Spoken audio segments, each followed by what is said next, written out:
Hi అండి, welcome to my YouTube channel. ఈరోజు మనం అందరికీ నచ్చే అండ్ చాలా టేస్టీగా క్రిస్పీగా ఉండే స్నాక్ కారం బొరుగులు ఎలా తయారు చేసుకోవాలో చూద్దామా. ముందుగా ఒక ప్యాన్ తీసుకొని అందులో బొరుగులు వేసి మీడియం ఫ్లేమ్ మీద క్రిస్పీగా అయ్యే వరకు వేయించుకోవాలి.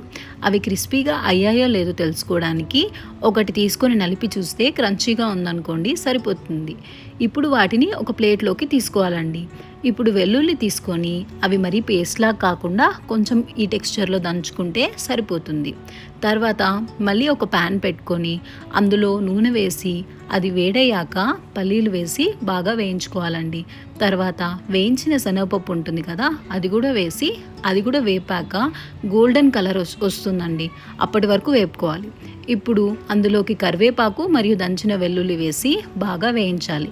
తర్వాత పసుపు, ఉప్పు, కారం వేసి బాగా కలపాలి. తర్వాత స్టవ్ని సిమ్లో పెట్టుకొని ఆ మసాలాలన్నీ బాగా కలుపుకోవాలండి. ముందుగా వేయించిన బొరుగులు ఇప్పుడు వేసుకొని అవన్నీ ఒకటి లేదా 2 నిమిషాల వరకు బాగా కలుపుకుంటూ ఉండాలి. ఆ తర్వాత స్టవ్ ఆఫ్ చేసుకోవాలి.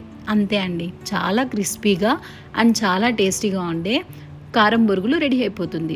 దీని టేస్ట్ చాలా బాగుంటుందండి, మీరు తప్పకుండా ట్రై చేయండి. అండ్ ఇది 2 to 3 వీక్స్ వరకు స్టోర్ చేసుకోవచ్చండి. అండ్ ఈ వీడియో మీకు నచ్చినట్లయితే లైక్ అండ్ షేర్ చేయడం మర్చిపోకండి. అలాగే నా ఛానల్ని సబ్స్క్రైబ్ చేయండి. Thanks for watching.